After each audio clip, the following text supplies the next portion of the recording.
Picture a Tuesday morning in Tucson, Arizona. Not a crime scene, not a news broadcast, just a quiet house. An ordinary day. An 84-year-old woman going about her life.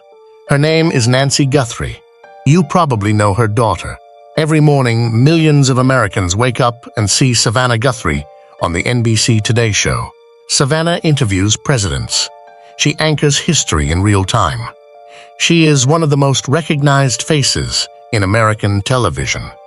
And her mother has been missing for over 100 days. Nancy didn't wander off. Nancy didn't get confused. Surveillance footage exists. Someone made a deliberate decision, and that decision changed everything. Here's what we know right now. The FBI is involved. Forensic testing is actively underway. DNA analysis is the current focus of the investigation. And yet, nobody has been charged. Nobody has even been publicly named. Stay with us today, because by the end of this video, we're going to show you exactly what that forensic evidence is pointing toward. And we're going to tell you what one legal expert revealed, something that reframes this entire case. 100 days, a family still waiting, a case that just got significantly stranger. If cases like this matter to you, subscribe and hit the bell right now. We cover this with the depth it deserves. Now, back to Nancy. Because to understand where this investigation stands today, you have to go back to the beginning, to what the cameras actually captured, and to the one detail that has quietly shaped everything investigators have done since. Investigators reviewed surveillance footage early in this case. What they saw was not confusion. It was not disorientation. It was not an elderly woman who lost her way. What the footage showed was a pattern. Someone approached. Someone made choices. There was intent behind what happened to Nancy Guthrie. And law enforcement has known that from the beginning. This is why the FBI got involved. This is why forensic testing became the centerpiece of the entire investigation, specifically DNA analysis. And there's a reason for that. When investigators talk about a forensic roadmap, here's what they mean. DNA evidence doesn't just identify a suspect. It builds a case. It places a specific person at a specific location. It removes reasonable doubt before a single arrest is made. Investigators aren't waiting because they're confused. They're waiting because they're building something that cannot be broken in court. Now, a name surfaced early in this investigation, Tommaso Cioni, an Italian national with a connection to this case that investigators initially found worth examining. His name spread across headlines. Social media ran with it. Theories multiplied fast. Here is what actually happened. Investigators looked at Tommaso Cioni. They examined the evidence around him, and they cleared him, fully, officially. He is no longer a person of interest in the disappearance of Nancy Guthrie. But here's what most coverage completely missed. The Pima County Sheriff's Department has openly admitted a degree of distance from the Guthrie family throughout this investigation. That detail was buried. It shouldn't have been, because it tells you something important about where investigators are looking and who they're being careful around. Cioni is gone from this investigation. The forensics remain, and the surveillance footage still points at someone who knew exactly what they were doing. So, who was it? Because the answer to that question doesn't live in the headlines. It lives in a single word that investigators keep using, a word that changes everything about how you see this case. John W. Day is a criminal defense and civil rights attorney based in Santa Fe. He has followed this case closely. He spoke directly about what the evidence is telling investigators and what it's telling him. I believe the most credible theories are still the least sensational ones. Law enforcement has consistently indicated they believe this was an intentional abduction tied to Nancy Guthrie specifically, rather than a random crime. Read that again. Intentional, targeted, tied to Nancy specifically. Day went further. He used one word to describe the kind of person investigators are considering. That word is familiar. Someone familiar with Nancy. Someone familiar with her family. Someone familiar with the property and the daily routines of her household. Think about what that actually requires. We're talking about a person who had all 5 of the following: direct knowledge of Nancy Guthrie's identity and location, familiarity with the physical layout of the property, understanding of her daily schedule and movements, the ability to approach without triggering alarm, a reason, personal, financial, or otherwise, to target her specifically. This is not a profile that fits a stranger. This is not a random crime of opportunity. Day was direct about that.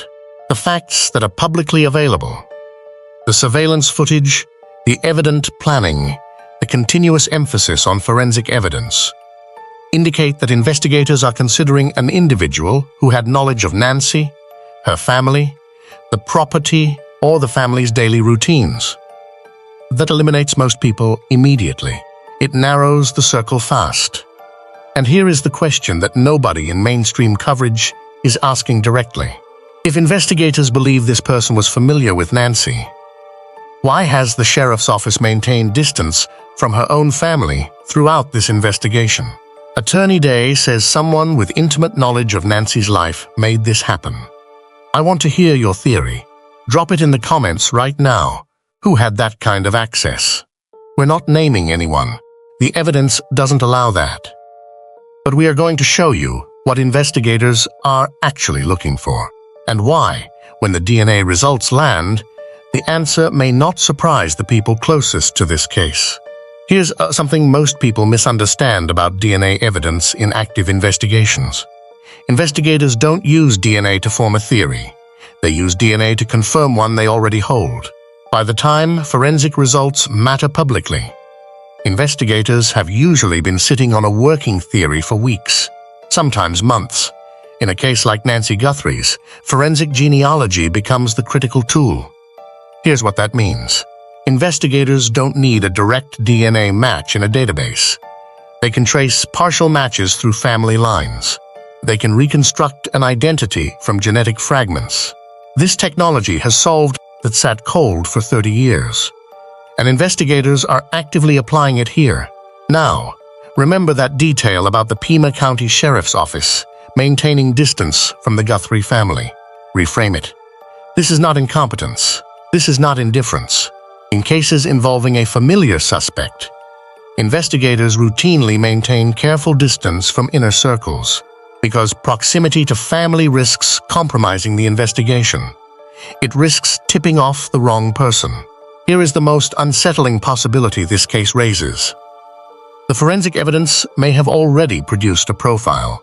The public timeline of this investigation may be intentionally running behind the private one. Investigators may already know who did this and be building a case that cannot be challenged. In modern cases like this, forensic evidence is about creating a reliable evidentiary roadmap that investigators can build a case around, Day said. This case has not gone cold. This case is being held very, very still. If this level of analysis is why you're here, hit subscribe. This work continues as long as you support it. Do you think investigators already know who took Nancy and are simply building the case? Or has this stalled? Tell me below. Which means the real question was never what happened to Nancy Guthrie. The real question is when the people who already know the answer will finally say so. Step back from the forensics. Step back from the theories. Nancy Guthrie is 84 years old. She lived a quiet life in Tucson, Arizona. She raised a daughter who became one of America's most recognized voices. She deserved an ordinary Tuesday morning. She didn't get one. Savannah Guthrie has sat across from world leaders. She has anchored presidential elections, breaking news, moments of national grief. She has asked the hardest questions in American journalism. She cannot get answers about her own mother. We don't know where Nancy is. We don't know who took her. We know the FBI is involved. We know DNA analysis is ongoing. We know investigators believe someone familiar, someone with deliberate access, made a deliberate choice. And we know the clock is still running. 100 days. And counting. Nancy Guthrie is not a headline. She is somebody's mother. She deserves every set of eyes we can put on this case. Nancy has been missing for over 100 days. What do you think investigators are waiting for? I read every single comment.